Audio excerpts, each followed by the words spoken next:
প্রিয় ছাত্রছাত্রীরা, দ্বিতীয় পর্যায়ক্রমিক মূল্যায়নের ভূগোল পরীক্ষা নিয়ে আর একদম টেনশন নয়।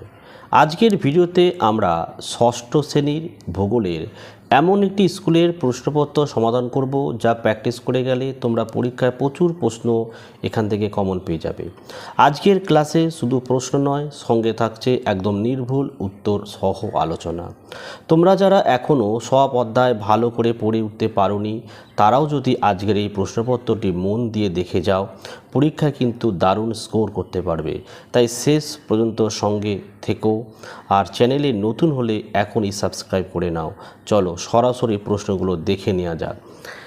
দেখো, Nirmal Hriday Ashram CC high school, boys second summative, class 6, full marks 50, time 1 ঘন্টা 40 মিনিট, সাবজেক্ট হচ্ছে জিওগ্রাফি।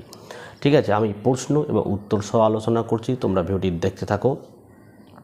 প্রথমে দেখো, 10খানা 1 নম্বরে কিন্তু প্রশ্ন দিয়েছে। ঠিক আছে, 1 নম্বরে প্রশ্ন বলছে, কত বছর আগে জলেই পৃথিবীর প্রথম প্রাণের আবির্ভাব হয়েছিল? কি লিখবে?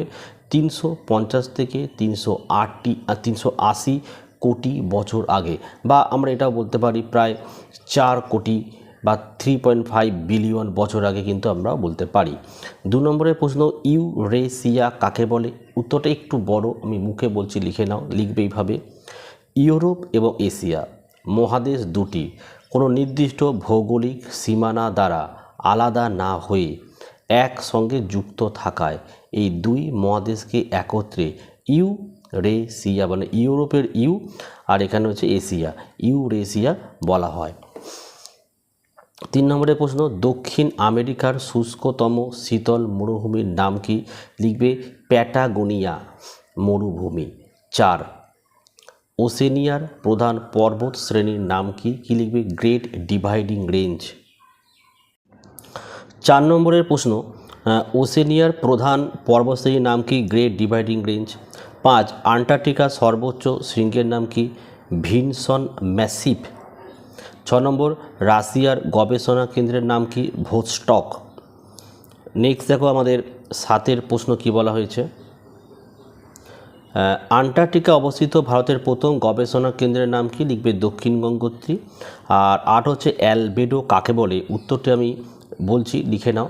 লিখবে সূর্য থেকে আগত মোট সৌরশক্তির যে অংশ, ব্র্যাকেটে তোমরা লিখতে পারো প্রায় 34%, বায়ুমণ্ডল ও পৃথিবীকে উত্তপ্ত না করে মহাশূন্যে ফিরে যায়, তাকে অ্যালবেডো বলা হয়। 9 নম্বরের প্রশ্ন, বায়ুর আর্দ্রতা মাপার যন্ত্রের নাম কি? কি লিখবে? হাইগ্রোমিটার। 10, কবে ধরিত্রী দিবস পালন করা হয়? 22শে এপ্রিল। ঠিক আছে, এবার চলে আসে আমাদের শূন্যস্থান পূরণ। একটা বলছে, ড্যাশ সালে জাপানের ফুকুশিমায় পারমাণবিক শক্তি উৎপাদন কেন্দ্রে বিস্ফোরণ ঘটে? 2011 সালে। তারিখটা লিখে রাখতে পারো, 11ই মার্চ। 2 নম্বরের প্রশ্ন, এশিয়ার প্রধান পর্বতশ্রেণী হচ্ছে হিমালয়। 3, আফ্রিকার প্রধান নদী কি? লিখবে নীল নদ।